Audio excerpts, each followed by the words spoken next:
Good evening there, everybody. What is happening? Hopefully, you all are having a wonderful day today. So, when it comes down to it, I wanted to review this little video and talk about this subject that I thought would be very particularly interesting. And once again, for those of you that have been around my channel for a decently long time, I think that this channel now has been active for maybe about 4 years now, for however long. I'm not really sure. Maybe 4, maybe 5 years. I'm not really sure. But a big part of the reason, once again, why I started to do this channel is because I not only love the sport of boxing and love other sports, and not only that, but love other topics such as psychology and other things like that. And I think sports is a great representation of not just overall, once again, accomplishing great things and, a person being a great athlete, but also of what the human mind is capable of and what certain differences people may have. You might have someone that is exceptionally talented, but they just may never get to the level of somebody else because they may not have the particular intelligence or particular talent in certain categories, or they may be lacking the discipline, the fundamentals. They may be lacking something else. You may have someone that is exceptionally smart, but they're just not quite the athletic talent of somebody else, no matter what the sport may be. For example, when you take a look at a Drew Brees, when you take a look at him for NFL football, he's not quite the athlete of what a Aaron Rodgers or what a Patrick Mahomes is, but at the end of the day, he's still an NFL champion and was able to accomplish,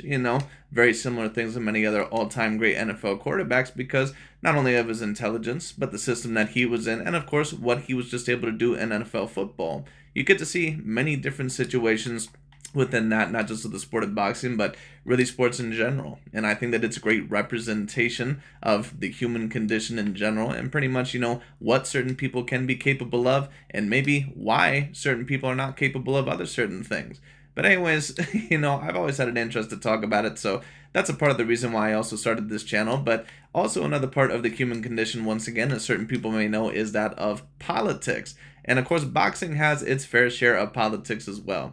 And of course, when you take a look at this past weekend when Oleksandr Usyk was able to defeat that of Tyson Fury, I've been telling people now for a very, very long time what the LDBC and new media's true motivations actually are. And what their true motivations actually are is that all they are is the super pro-black racialized version of old media. Where old media, certain guys like ESPN or Larry Merchant or maybe Teddy Atlas or whoever may be in the media. I'm not going to really say Teddy Atlas because, to be fair, I've not really seen Teddy Atlas go specifically against just black fighters repeatedly. I mean, he might go against certain fighters, but he doesn't really seem to have a racial issue to me. He seems to have, a little bit more of a issue with certain fighters depending on their style. But when you talk about maybe certain other guys, that may have a problem with certain black athletes or maybe try to degrade them, such as Floyd Mayweather, such as Terrence Crawford or Andre Ward, whatever it may be, or Sugar Ray Leonard or whoever, it may be, what new media is in the LDBC, they are pretty much, that. All they are is that they're just in reverse. Therefore, they're black demographic and therefore they're black fighters. And any other fighter that poses a threat to quote-unquote black dominance or black greatness within the sport, they're going to try to tear that fighter down. So that means what? That when you have a fighter, like at one point in time of Vasily Lomachenko, who was a three-weight division champion, and on top of that, could have been debated, as the #1 pound-for-pound fighter at one point in time because of his resume and a certain amount of other accomplishments as well. They're going to try and tell you why he's not the #1 pound-for-pound fighter, why he's overrated, and why him being ranked #1 pound-for-pound is completely a racialized issue, and why he doesn't deserve to be there. And eventually they did the same thing with Canelo Alvarez. Eventually they did the same thing with that, I believe, of Oleksandr Usyk and Naoya Inoue. And I kept telling people this. As soon as those guys were going to be talked about debatably in the #1 pound-for-pound conversation, they were going to start attacking those guys. They were going to start trying to diminish their accomplishments. I've been telling people this for years, and people are starting to finally realize what some of these guys are actually about. I mean, if you have a brain, then, overall, you probably realize what these guys have been about for a very long time. But, once again, many boxing fans in general, whether it be these channels or other channels or ESPN or Ring Magazine, you have to be very careful because boxing is a very subjective sport. So when you take a look at pound-for-pound list or who they believe is the best fighter or the greatest fighter of that generation, opinions might particularly differ. Even when you talk about other certain older generations, when you take a look at the era, say, for example, of the Four Kings, you might have one person that believes that the greatest fighter of that era was Sugar Ray Leonard. That's the vote that I would go for. But every once in a while, you might also get someone that believes that the greatest fighter of that era was Marvin Hagler because he was the greatest middleweight of that era. You might get one person that says Roberto Duran, because Roberto Duran was able to beat Sugar Ray Leonard, and on top of that, he was a 5-weight division champion when he really had no business being a 5-weight division champion. If you were to go to the 90s, overall, you might have certain people that say Roy Jones Jr. You might get certain people that would say Felix Tito Trinidad or Joe Calzaghe, or a couple of other votes. You might get some people that would say Oscar De La Hoya, something like that. You go to the 2000s, you get some people that would say Mayweather, you get some people that would say Pacquiao. Now, in my view, there is somewhat of an objective, way to somewhat rank these lists. But the thing is that when you talk about this generation, I think that there are 3 fighters, maybe a 4th one, that you can maybe claim that, overall that they were potentially the best of their era, for this era. That would be Canelo Alvarez. I think that he has one of the votes. Oleksandr Usyk and Terence Bud Crawford. But the thing is about AKHi TV and a certain amount of these channels, it's not good enough for them that Terence Bud Crawford is just in the conversation as being the greatest of this era. They have to try to make it seem like Terence Bud Crawford is miles ahead of everybody, and that is not even close. Because really what these guys' fears are is that either Usyk or Canelo or a non-black fighter is going to be counted as the greatest fighter of this generation, and that they're going to muddy up the waters of some of the all-time great black fighters on the all-time great list and pretty much murk up the waters, when it comes down to it in terms of their all-time great list. That's why whenever Terence Bud Crawford, when he defeated Errol Spence Jr., who was his counterpart, he's immediately top 5 to top 10 of all time. But Usyk or Canelo Alvarez or certain fighters like that, or certain fighters that may accomplish similar things, certain fighters that have already fought their counterparts or eventually would beat their counterparts in Tyson Fury or Golovkin or other fighters, they always have to prove themselves more, which is the same tactics that old media would always use with certain black fighters that, they really wanted to tear down, such as Floyd Mayweather Jr., such as other fighters, certain things like that. So once again, these guys are old media. They're just in reverse, once again, they're just for a different demographic. That's all it is. So once again, that's why I wanted to talk about this. That's why I like to review these videos, because these guys are so full of shit. But it is what it is. But out of all the bullshitters, out of all the guys that might be the most racially motivated, that might be the most biased of all the commentators, I don't know if there's a more biased commentator than that of Mr. AKHi TV. This man literally has different standards depending basically on who his favorite fighters are. And once again, I told people that when Oleksandr Usyk ended up defeating that of Tyson Fury for a second time, that what the conversation would be is that, well, Usyk, he really lost to Danny Dubois, which is one of the excuses that they've been pulling out of their pocket. Another one of the excuses that they've been trying to pull out of their pocket, but really hasn't gotten much attention, is that Usyk allegedly used this inhaler or this other bullshit, in the corner, which has never been proven. Another one that they're going to try to use is that Usyk has not really fought enough of elite level competition. Now, this is going to be another thing that they use, or that he would not beat the older fighters, of the past. But once again, you never hear these questions with certain fighters that they want to be as one of the best or one of the greatest of all time. So it is what it is. But anyways, once again, the reason why the reason why I wanted to talk about this is because I knew this was going to happen. I seen this coming from a mile away. I warned people about this years ago, that they were going to do this not only with certain fighters like Canelo, but eventually Usyk and Inoue, if they were eventually going to be debated as the #1 pound-for-pound fighter. And now it is finally coming to fruition, as I've been telling people. But AKHi TV, once again, he's now going to be saying that Oleksandr Usyk, he's going to be talking about Timothy Bradley and acting like Oleksandr Usyk, that he beat a heavyweight division that was quote-unquote dead, basically beating a weaker version of the heavyweight division, which, of course, for anyone that truly knows boxing and is not highly delusional or not highly lying to themselves or the public, that heavyweight division was not dead. But we're going to be talking about that as the video goes along, because Timothy Bradley claimed that he does not believe that Usyk is an all-time great, and I don't think that Timothy Bradley is quote-unquote hating on Oleksandr Usyk. I just think that, when we talk about it, I think that Timothy Bradley, just like a lot of fanboys of older fighters, they take a look at it and say, well, I don't see him as greater than my idol, the person that I worship. So, when I take a look at him, I don't count him on the same level. So in my view, he's not up to my standard of an all-time great. And we see this with every generation in every sport. We see this with tennis of, Novak Djokovic and Roger Federer, they wouldn't beat guys like Bjorn Borg and John McEnroe. We see comments like in the NBA that LeBron James and Steph Curry, that they would never last in the 90s or the 80s. We see it in NFL football that Tom Brady would never last in the 80s. We see it in every single sport. So this is nothing new. So in my personal view, I'm not going to say that Timothy Bradley is racially motivated. I just don't agree with him. But anyways, AKHi TV is definitely racially motivated. But let's get straight into it. All this all-time great shit that's going on? All-time great? Are you kidding me? Man, look. Recency bias. Just because he beat the two best heavyweights of this era does not make him an all-time great. Usyk. That's what I'm talking about. Usyk. He is not an all-time great.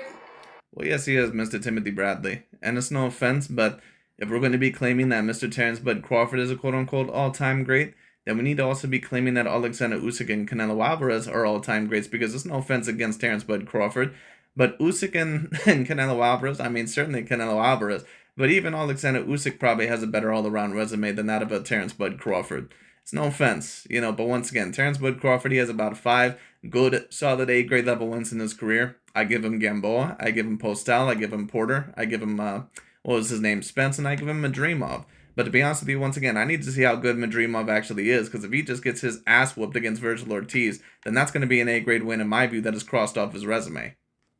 Y'all need to stop with that. Literally has 7 fights, fought 5 guys in the heavyweight division.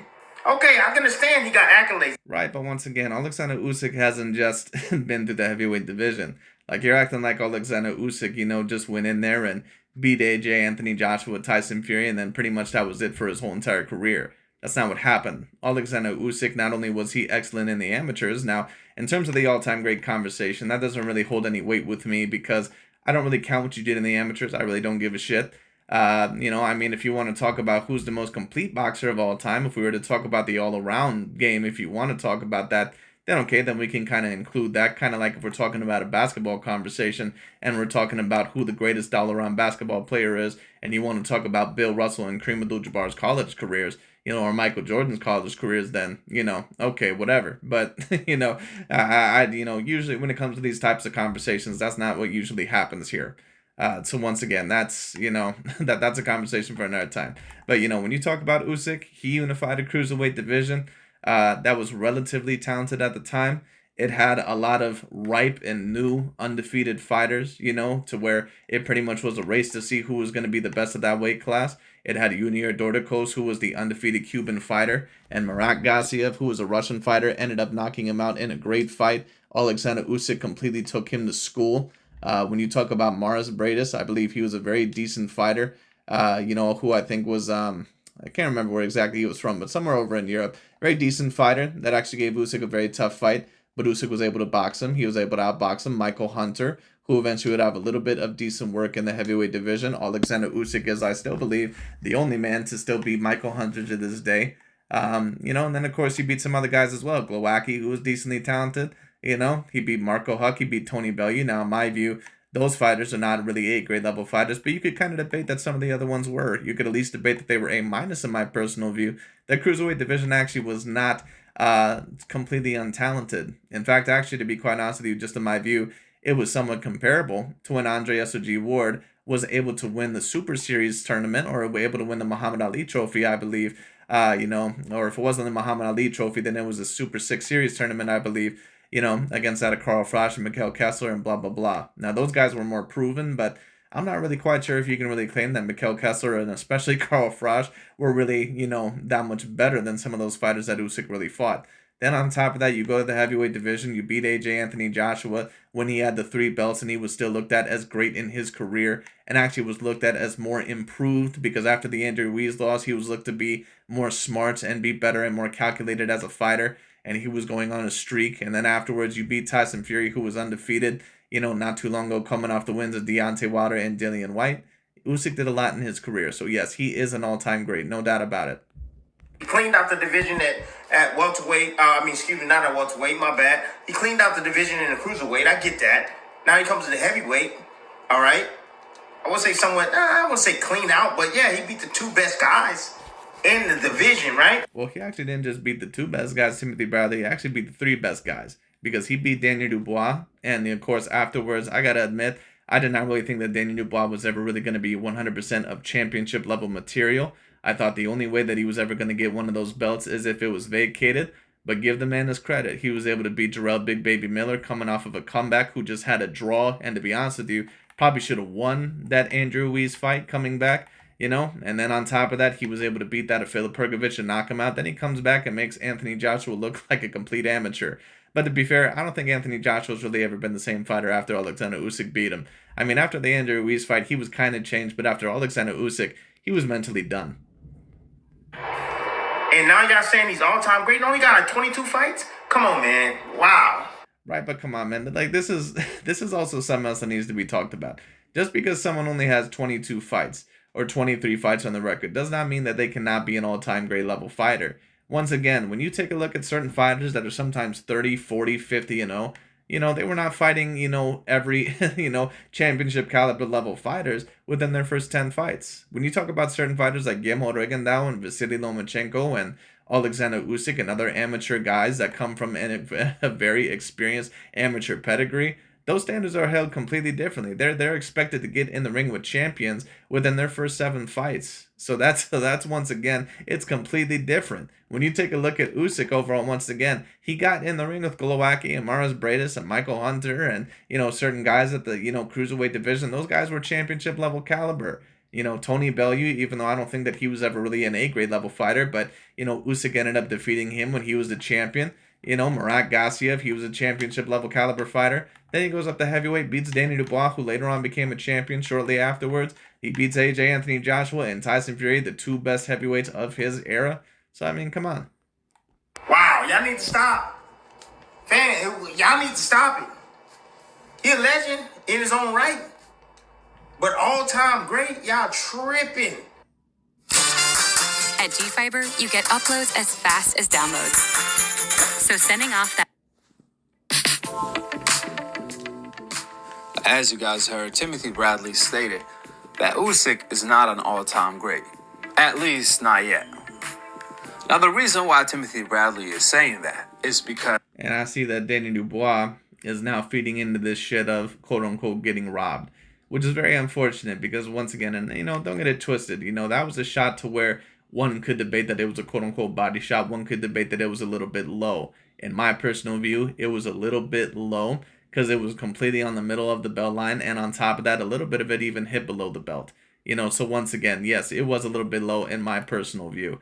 But once again, that's another tactic that these guys keep trying to use to discredit Usyk, to try and get Crawford to seem like the complete best fighter of this era, and that is not even close. And that's just not the case. And I keep telling people this, that when you talk about this era, once again, you have about 3 fighters at the very least that could be debatably the best of this era. Usyk, Crawford, and Canelo.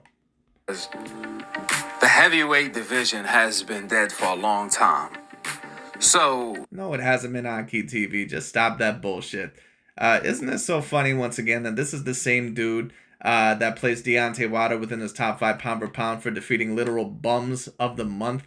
When you talk about a heavyweight division that was quote-unquote dead, you're talking about certain eras like when Mike Tyson was first, becoming a unified champion. Like, for a fighter that really lost every important fight in his career at the heavyweight division, and Mike Tyson, and don't get it twisted, I guess one could really state that he was a little bit undersized because he was only about 5'11", maybe 220, 230 pounds at most. But, at the end of the day, it's like, for a guy that lost every really big A-grade level fight in his career, like, people talk about his unified, era and his knockouts. It's like, dude, who the fuck did he ever beat? Because, all that era was filled with a bunch of cokeheads and alcoholics and, people with liver problems and people with drug problems and people that were pretty much leftovers from the previous era. Like Pinkelton Thomas and, overall a 40-year-old Larry Holmes had already been beat twice by Michael Spinks, and and Mitch Green, all that bullshit. It's like, come on, man. And the other weak era was Vladimir Klitschko. After the Vladimir Klitschko era had ended, when Tyson Fury officially dethroned him, that's when the talent started to emerge. Now, when if you want to say that they're not quite as talented, as skill-wise, as some other fighters, maybe from the 90s or maybe some other, eras, you can probably say that because a lot of these fighters, you can tell, rely on their big size because they're just bigger. This is the era of the super heavyweights. So when you talk about super heavyweights, a lot of them, even though they're relatively talented, they don't really rely as much, sometimes on skill because they rely so much on their size. But they're still a deadly force for their era. Now, the Vladimir Klitschko era, for example, that was a very weak era because who the fuck really was around? Like, if anyone overall can really name me 5 great fighters that Vladimir Klitschko really defeated during his era that really would have been as much of a threat as a Tyson Fury or an AJ or a Deontay Wilder, please let me know.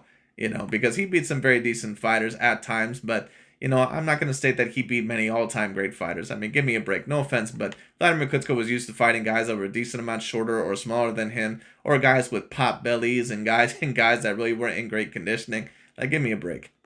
Have someone like Usyk come beat two fighters from the heavyweight division like Anthony Joshua and Tyson Fury, it's not a big surprise, because bullshit, AKHi TV. But once again, you have to try to claim that once again, because you know that in order to win this argument of Terrence Bud Crawford being the complete undisputed best of this era, you have to try to make it seem overall like, he fought in a quote-unquote weaker division or in a dead division. No, that division was not dead. When the heavyweight division was dead, that was when Vladimir Klitschko was ruling the era. That's when the heavyweight division was dead. Not when Tyson Fury, Deontay Wilder, AJ Anthony Joshua, Joseph Parker, Andrew Ruiz, and other fighters, Dillian White and Luis Ortiz, all ran through that division in Danny Dubois. Stop bullshit, man. The heavyweight division been dead. It's one thing to do this in the golden era, but it's another to do this in the dead era of the But it's not the dead era. What this era is, once again, is the super heavyweight era. That's what it is. The dead era was the Vladimir Klitschko era. But this era, even though you can claim that they're more flawed in certain areas, all this other stuff, this is the quote-unquote super heavyweight era, where you have, heavyweights that are, at the very least 230 pounds or above, more than likely, and 6'4" or taller. This is the super heavyweight era. That's what it is. Heavyweight division. Let me explain. Will it be impressive for any of the lightweight fighters today to become undisputed? From Lomachenko, Gervonta, Shakur, or Keyshawn? Of course, because the division is packed up. But will it be impressive for anyone to become undisputed at 130 pounds? Will it be impressive for anyone to become undisputed at 160 pounds? Will it be impressive for anyone to become undisputed at 147 pounds? Not really, because these divisions... Well, I agree with you, sir, but why are you trying to compare the heavyweight division that Oleksandr Usyk ended up unifying to those weight classes? Because when you talk about Tyson Fury, when he was undefeated, at times had top 10 level pound for pound acclaim. So don't tell me this bullshit about how it's comparable to the 147 pound weight class right now that has literally almost no other talents other than Jaron Boots Ennis and maybe a Staniosis, and is one of the weaker divisions in all of boxing, or the 160 pound weight class that really doesn't have any other great fighters other than Janibek. Don't really sit here and try to tell me this bullshit about, how this division just wasn't great when you actually had two decently great fighters in AJ Anthony Joshua and Tyson Fury, at least two big level threats. They were two, greatly athletic level fighters. Now, AJ Anthony Joshua, is he the most intelligent fighter? No, he's not. But at the end of the day, he still was an A-grade level threat for his day, just like Deontay Wilder. Tyson Fury not only was an A-grade level threat, he was an A-grade level boxer for a heavyweight, especially for his size. And he was known for getting in the ring with Deontay Wilder, Vladimir Klitschko, and Dillian White, three guys that were supposed to be big threats to him, and he embarrassed them. So once again, this narrative of Oleksandr Usyk beating a quote-unquote dead heavyweight division, all that is false. But AKHi TV is doing this once again because he realizes that Oleksandr Usyk, that after this, a lot of people are going to be debating that he's now the greatest fighter of his generation, and he can't have that. So it is what it is. Right now.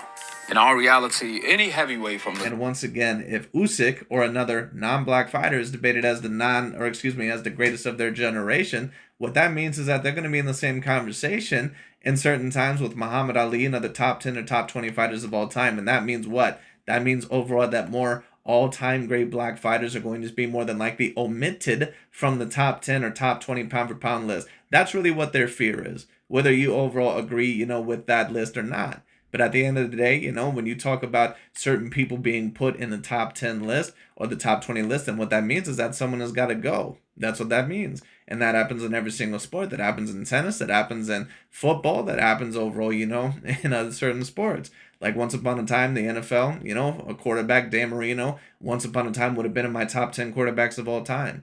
But right now, he would not be on my list because he did not end up winning a Super Bowl. So I would have certain quarterbacks like Drew Brees above him. I would have Aaron Rodgers above him. I would have Steve Young above him. I would possibly have maybe certain other quarterbacks above him as well. Brett Favre, and certainly guys like Johnny Unitas and John Elway and Roger Staubach and Joe Montana and Patrick Mahomes and Tom Brady and Peyton Manning. So once again, that just ends up happening. But that's what these guys are afraid of. They want that list to look forever overall like it's 75% of black fighters, so they can pretty much once again brag about that to completion any single time that the racists, or any single time that the pro-racial fans that are against black fighters, anytime that they want to degrade a black fighter, they want to say, well, you know what, joke's on you, because the majority of all-time great boxers are mainly black fighters, so what are you gonna say? Take a look at our greatness. Once again, they don't want to have to deal with, an all-time great list that, has less black fighters on it and has certain fighters like Usyk or Canelo on it. They don't want to have to deal with that.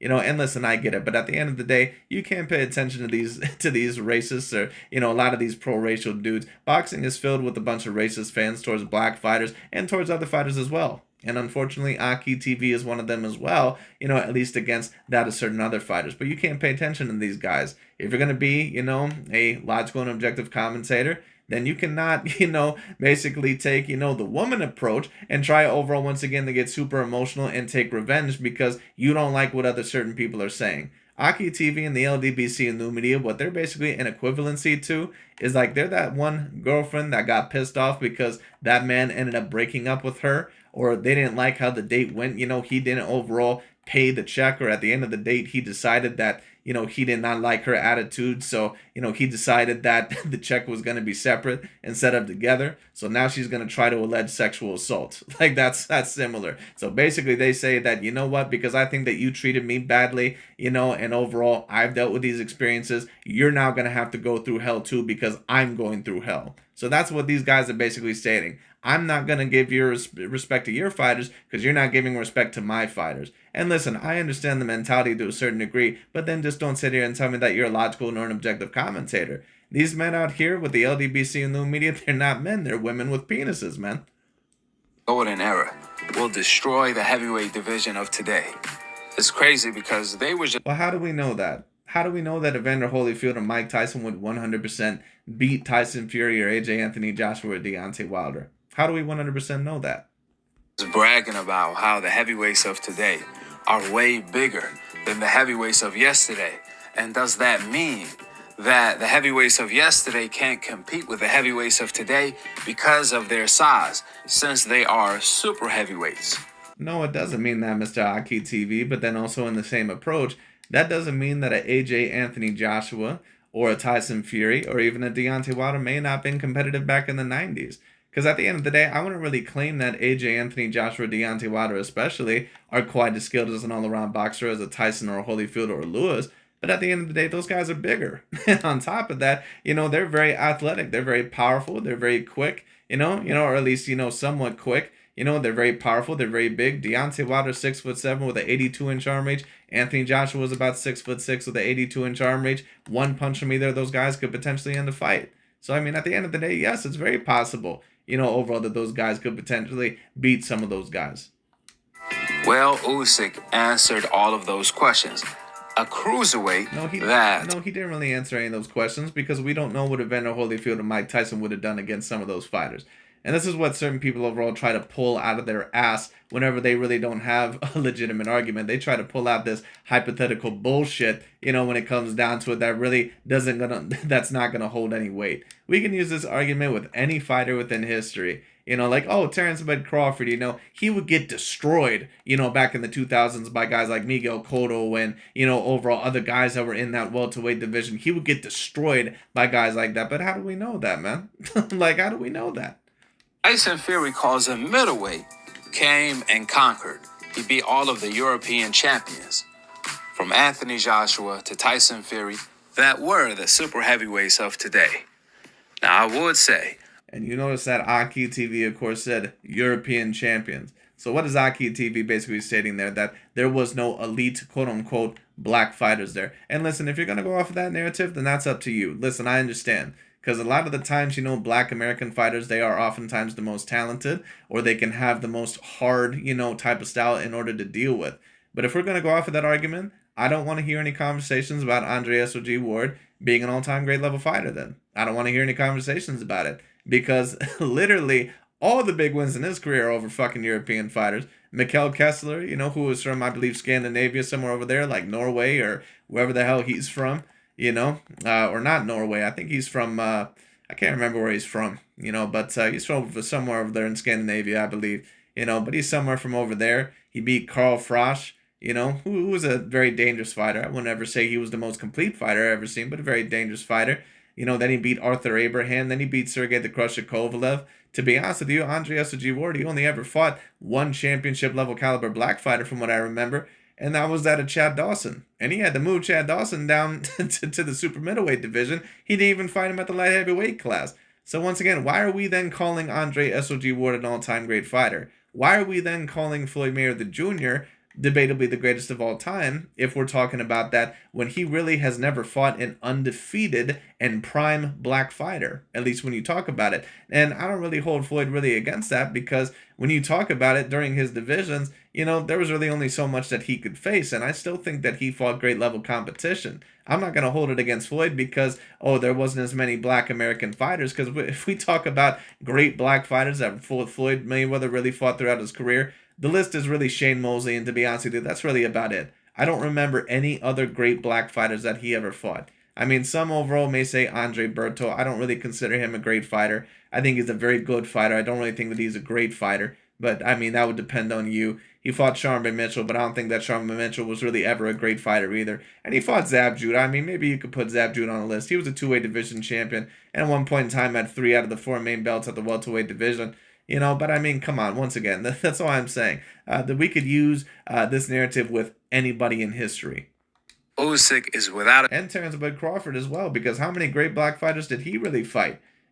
Terrence Bud Crawford did not fight this lot of all-time great black fighters. He fought Errol Spence Jr., and that really was about it. I'll give him Sean Porter as well, I guess, but other than that, who really did he fight in terms of all-time great black fighters? And if we're going to overall make this debate, then Terrence Bud Crawford, what you're acquiescing then is that Terrence Bud Crawford should have never been the #1 pound-for-pound fighter all the way back in all those years, because you can't beat the #1 pound-for-pound fighter if you're using that logic, and the best black fighter that you defeat is Julius Ndongo. Sorry, but it is what it is. Now, some people may count Yuriorkis Gamboa as a quote-unquote black fighter. I mean, to me, he definitely has some black lineage. He definitely has some black mixture, but I'm not really quite sure if he's absolutely a black fighter.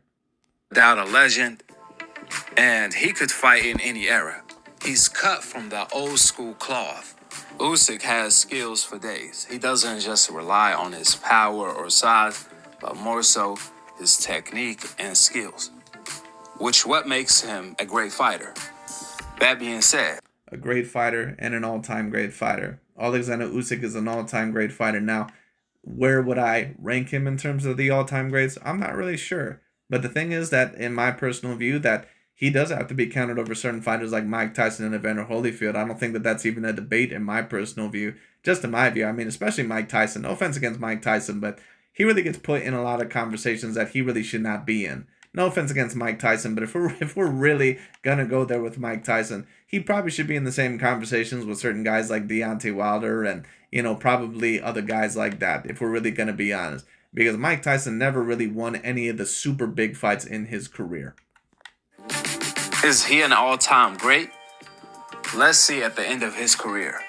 But without a doubt. And once again, you notice that AKHi TV says, let's see at the end of his career. But with Terrence Bud Crawford, after he got that Errol Spence Jr. win, Terrence Bud Crawford was already all-time great even before the Errol Spence Jr. win. But once he got that Errol Spence Jr. win, all of a sudden he's top 5 to top 10. No doubt about it, according to AKHi TV and all these guys. Once again, you can tell these guys are such bullshitters.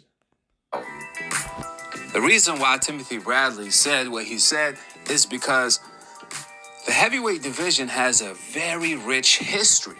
For the casual fans that... No, the reason why Timothy Bradley said what he said once again is because he's one of these fanboys overall that takes a look more than likely at fighters, from 20, 30 years ago and says that, I don't think that he's on the same level as Ali and Tyson, so I hold a very high standard for all-time greats. Well, you can all you want to, but at the end of the day, every all-time great level fighter has dealt with this in their generation. Sugar Ray Leonard had to deal with this. Floyd Mayweather had to deal with this. When Floyd Mayweather Jr. was at the top of his particular sport, all people would say is that, well, he's not on the same level as Sugar Ray Leonard. He's not on the same level as Roberto Duran. He's not on the same level as Marvin Hagler. Those guys would destroy him. So this is nothing new.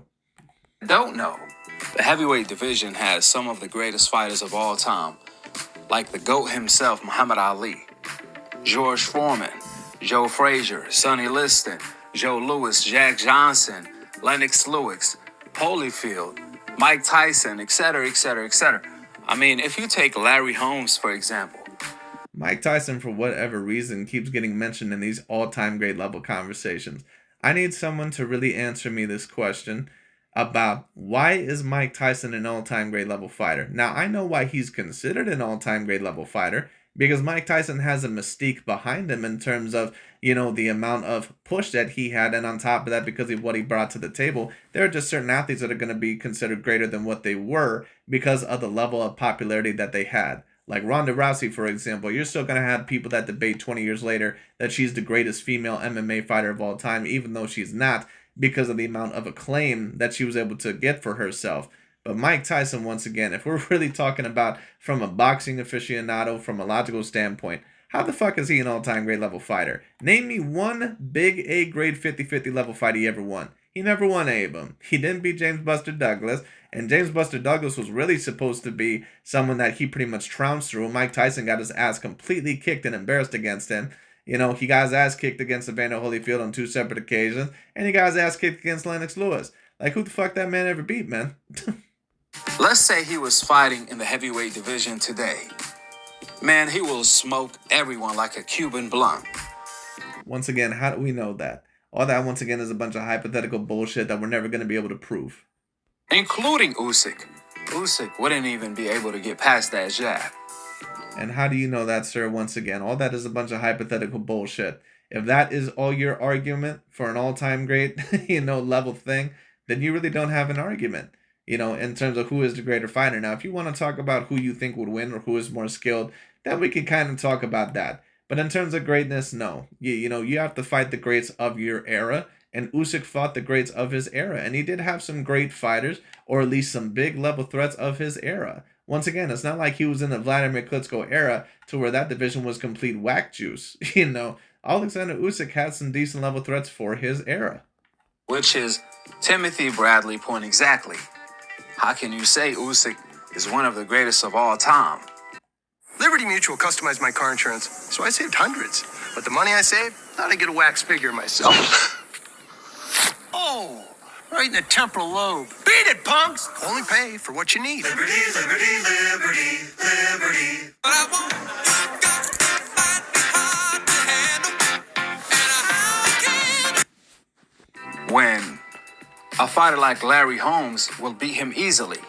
The other day, I made a video on Lomachenko's career being a failure next to Usyk because Usyk is living Lomachenko's dream of becoming not just a one-time... And I'm going to have to do a video on that as well, because once again, AKHi TV, he loves to spread all this bullshit with fighters that he's very bitter against. It's very clear that the LDBC and the media, they're very bitter against certain fighters that were ranked as the #1 pound-for-pound fighter that they thought did not believe to be ranked there because they thought that they were shortchanging black fighters. So ever since then, they've been taking it out on certain fighters like Lomachenko and Usyk and Canelo and Inoue. And that's why it's so hard for them to admit possibly that one of these guys might be the #1 pound-for-pound fighter. You can never rely on these guys for a logical or an objective analysis because they're very racially motivated, they're very bitter, and they're very emotional.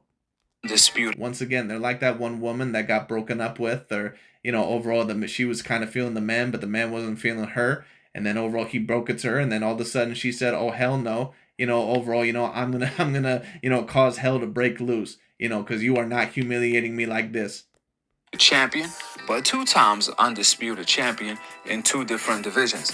On that video, I actually explained why Lomachenko, who is supposed to be better than Usyk, ended up losing all of his big fights. Meanwhile, Usyk... Right, and AKHi TV, once again, he kept trying to describe this stuff about how Lomachenko was supposed to be quote-unquote better than Usyk.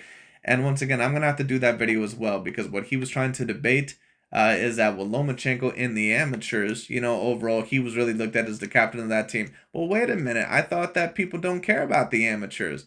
I thought that people overall don't care about the amateurs, especially compared to that of professional boxing. So then why all of a sudden are you trying to pull it out of your ass when it's convenient to you?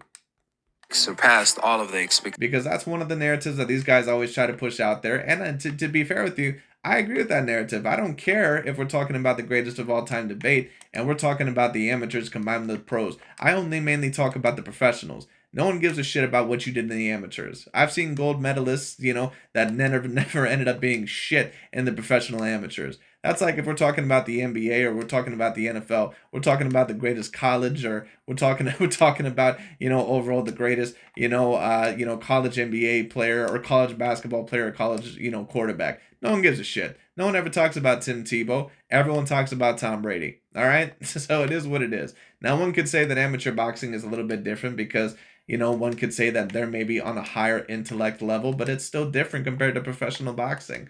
It's still a little bit different because you have to fight differently. So once again, it's very funny how AKHi TV, they don't count Lomachenko's amateur career whatsoever, but then all of a sudden when it's convenient to them, they love to pull that out of their ass. Beating the guys he wasn't supposed to beat. How's that possible? Well, I explained on that video. I'm gonna leave a link for that video in the comment section below. Unlike Usyk, Lomachenko has to fight tougher opposition, since he's in a division that's overpacked with some of the best fighters in the world, which is why Lomachenko ended up choosing to retire. Right, but Oleksandr Usyk also was in a weight class who also had some of the best fighters in the world. At one point in time, Anthony Joshua wasn't just looked at as one of the top heavyweights, he was also looked at as one of the bigger threats on the planet. And if he wasn't top 10 pound per pound, then he would have at the very least been top 20 pound per pound, because he pretty much ran through everybody in that weight class other than Wilder and Fury. So once again, let's not shortchange him here. And then Tyson Fury definitely had top 10 level pound for pound acclaim. So once again, let's not do that. Now, to a degree, I understand what AKHi TV is trying to say, when we're talking about that some of the lighter weight classes, that they may have, more talented fighters if you want to go there. But to be quite honest with you, it's not like Teofimo Lopez and Devin Haney, for example, are just completely, flawless. And if we want to take a look at Devin Haney, we already seen a certain amount of his flaws in his last fight against Ryan Garcia, a guy that's never even been a champion before. And we've seen Teofimo Lopez against, that of Sandor Martin. We also seen him against that of a Jermaine Ortiz, which was a fight that in my view was a robbery. And I don't use that term very loosely. For those of you that know my channel, we've seen Teofimo Lopez in certain fights before. Are you sitting here telling me that George Kambosos and that other certain fighters, against Teofimo Lopez, that those guys are better than what Tyson Fury is? I'm sorry, I'm just not buying that. Instead of chasing his dreams. Because if he want to chase his undisputed dream, he has to go through Gervonta, Shakur, and Keyshawn to get it.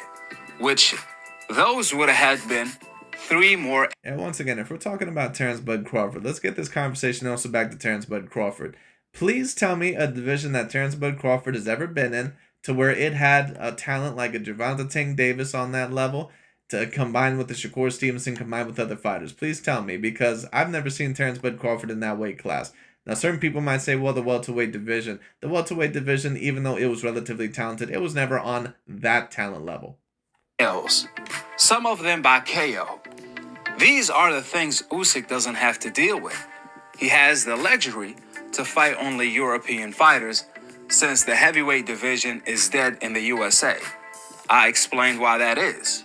Right, but he fought some great European level fighters. And Tyson Fury was looked at as a great European level fighter. And there are certain people that once again, and they love to pull this out of their ass, once again, at their advantage. But then when it comes to a Crawford versus a Madrimov, for example, then all of a sudden they say, oh no, well, Uzbekistan has a great amateur pedigree. Israel Madrimov is one of the better fighters. He might even be the best guy at 154. He's super talented. But then when it comes to European fighters that they know that they need to dismantle or discredit, overall, so it looks better for their argument, then all of a sudden, none of that shit matters anymore. You see, in the USA, all of the heavyweights of today are either playing football or basketball. Soccer is not popular in the USA, so smaller athletes get to choose boxing. They have no other choice. If soccer was popular, then we would have had lost the rest of the athletes to soccer. But because only basketball and football is popular in the USA, we lost all of the heavyweight talent, but kept the lightweight talent. So here's the question that I have for you, Mr. AKHi TV. If that's the case, then why once upon a time was Deontay Wilder on your pound for pound list ranked as the number 4 pound for pound? Because even had he went through Tyson Fury and AJ Anthony Joshua, they would have not been elite level Black American level fighters. So then why overall, once again, are you using the standard with Oleksandr Usyk, but you don't use it with other fighters? And once again, please name me how many great Black American fighters that Terrence Bud Crawford has beaten, or Andre SOG Ward, or if we're going to go there, Floyd Mayweather Jr. It's not like they beat a whole bunch of great Black American fighters. So are we going to hold that standard against them as well? I'm only And once again, I would understand if Usyk was just defeating a lot of these bum-ass European fighters, like what Inoue kind of did, maybe at 118 pounds or something like that, or, maybe what a Terrence Bud Crawford did at, in some of his fights, like against Aegis Velasquez or, some of those other guys. Like, I would get it if it was like that, but come on, man. Like Tyson Fury, AJ Anthony Joshua, and on top of that, some of the guys at the cruiserweight division, you're sitting here trying to tell me that those guys, that they weren't decent or great caliber or good, at the very least, very good. Like, come on, man. referring to the Black American fighters, since those are the best fighters since the beginning of time. And that's a fact that is not up for debate. If you look at the greatest fighters of all time, they are Black American fighters. Once again, when you take a look at what AKHi TV is trying to state, once again, listen to what I said earlier. A big part of the reason why they want this to continue is so they can keep making this narrative, and they also keep doing this shit so they can pull this argument out of their ass. A big part of the reason why they also don't want fighters like Oleksandr Usyk up there on the all-time great level is so they can pull arguments like this out of their ass and say, oh, well, you have to completely run through America, or you have to face these certain amount of fighters overall, or these Black American fighters in order to be considered all-time great. And a lot of the times, to be honest with you, you do have to face a lot of all-time great, or, you do have to face Black American fighters because oftentimes they can be the most talented. I agree to a certain degree, but, once again, then let's also hold the same standard of Floyd Mayweather Jr. because when you take a look at Floyd Mayweather Jr.'s top 10 greatest wins, there's only going to be like one Black American fighter there. Like when you take a look at Floyd Mayweather's career, let's take a look overall once again at his career. The 10 greatest wins in his career, the greatest win is Manny Pacquiao. The greatest one after that, more than likely, is probably Canelo Alvarez, in my personal view. Then after that, you got like Miguel Cotto or Oscar De La Hoya. Then after that, you got Juan Manuel Marquez and Ricky Hatton. Then after that, you might have, a Sugar Shane Mosley, who's the only true great Black fighter, in my personal view, that he's ever fought. And I don't judge that upon him because, once again, that was just who was around for the era. They were still great fighters. So once again, why is Floyd Mayweather Jr. called TBE, but he doesn't have as many great Black fighters on his resume as Sugar Ray Leonard or Muhammad Ali? Why all of a sudden are we calling Floyd Mayweather Jr. all-time great? Or, or why are we calling, when we talk about, what's his name, Andre SOG Ward, who's fought one elite-level Black fighter, and he had to weight drain his ass to get him down to 168. Why are we calling him all-time great? But with Usyk, the standards are completely different. Why is that? Simple and plain. I'm talking about the best of the best, though. Because when you talk about the best fighters from other countries, they all lost to Black fighters. Majority of them, 99% of them, when they were undefeated, they lost to a Black fighter. Right, and every once in a while there was an exception. Like that of a Roberto Duran, who ended up beating Sugar Ray Leonard. Like that of a Rocky Marciano, who ended up whooping every fighter ass of his generation. Sometimes, overall you have someone like, once again, an Oleksandr Usyk. Once again, every once in a while there is an exception. Chavez Sr., Canelo, Barrera. I'm a big dork and I listen to emo, and I'm dating her. Why are you doing this? Yes, Summer, I like you. This On Christmas Day, take your friends, your grandparents. Come on, Granddaddy. Canelo, Barrera, etc., etc., etc. So when you're looking at the Sugar Ray Robinson, the Sugar Ray Leonard, those type of fighters, they are still here because Floyd is still here. Crawford is still here. Now we got Gervonta, Shakur, Devin Haney. We even have fighters on the come up like Carmel, Abdullah Mason. You get the point. But when it comes to the heavyweight division, when you're talking about Muhammad Ali, Joe Louis, Larry Holmes. And this is also why a certain amount of these channels also do not want to go with the boxing has become more global debate. Because once again, they're afraid that the pound for pound list of all-time greats is going to become with less Black fighters. That's their biggest fear. I keep telling people this, man. Like, I keep telling people this. Every fighter that you see that is going to be a non-black fighter, that is going to be debated as the #1 pound-for-pound fighter, they're going to go against those guys, man. Because once again, they have a personal and a racial agenda. It just is what it is. I've been telling people this now for years. And you see it now within this video. Now, that being said, overall, once again, there are still all-time great level black fighters. There are certain people that are saying that, black fighters have had their time. They're never going to be, dominant again in the sport. I don't necessarily agree with that because, a lot of the time, still 90% of the time, black American fighters can still be the most dominant in the sport or still be one of the greatest in the sport. Such as Crawford, Shakur, Gervonta, of course, they're great talents, other fighters like that, Andre SOG Ward, but of course, boxing, in my personal view, it has become a little bit more of a global sport because when you're talking about this era, it's just easier to find talent from across the world. And not only that, you just got certain amateur programs that, overall have gotten better and that, have improved. And sometimes you have trailblazers like Papa Lomachenko, for example, and now take a look at how many good Ukrainian or Eastern European fighters have arrived, from that era, from the past 10 plus years. You've gotten certain fighters that were big threats like Sergey the Crusher Kovalev. You got certain fighters like Oleksandr Usyk, Artur Beterbiev. You've gotten Dmitry Bivol. You've gotten, Vasily Lomachenko. Gennady Triple Golovkin. Look how much talent has arrived from Eastern Europe. Now, Eastern Europe, kind of, I think, started to rise probably back in the 80s or the 90s a little bit, but, they really started the rise, especially in the 2010s. So some of these countries, in Uzbekistan, they're starting to get a little bit of a rise. Some of these countries overall that have gotten a new rise, they did not have, the trailblazers before in order to really have as great of a boxing program. Now they're there, and on top of that, yeah, there might be a little bit more black athletes that aren't in as much of boxing today because boxing is not as much of one of the mainstream sports as what it used to be. Back in the 90s, boxing was still one of the main big sports, probably one of the top 3 sports, at least debatably in America. Now it's, probably basketball, it's probably NFL football, and there might be another one that I'm not thinking of. And to be honest with you, boxing may not even be the leading sport in terms of what is most watched, at least debatably. It's probably UFC. These type of talent are no longer around in the USA because they are playing basketball and football. Those sports are safer, make more money, and makes more sense. When you lose the game, you can blame your team. You can make the excuse, if you would have had passed me the ball, we could have had won the game.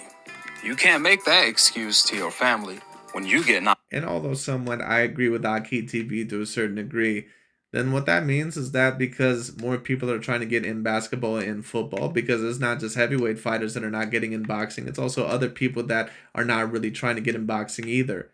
So once again, what that means then is that we have to take a look at Terrence Bud Crawford and we have to all of a sudden diminish his resume then a little bit. And once again, we talk about Andre SOG Ward. Why is he considered an all-time great level fighter if we're going off of these standards? Because he's only really ever beaten good European level fighters. So once again, if we're going to keep these standards, then let's keep the same standards to everybody. Because Floyd Mayweather Jr., then what that means is that Floyd cannot be on the same level as Sugar Ray Leonard because during his era, he did not have a Tommy Hearns around. He did not have a Marvin Hagler around. All of a sudden we have to go off of these standards because Floyd's biggest wins were over Pacquiao, Canelo Alvarez, De La Hoya, Miguel Cotto, and basically a bunch of these Latino fighters.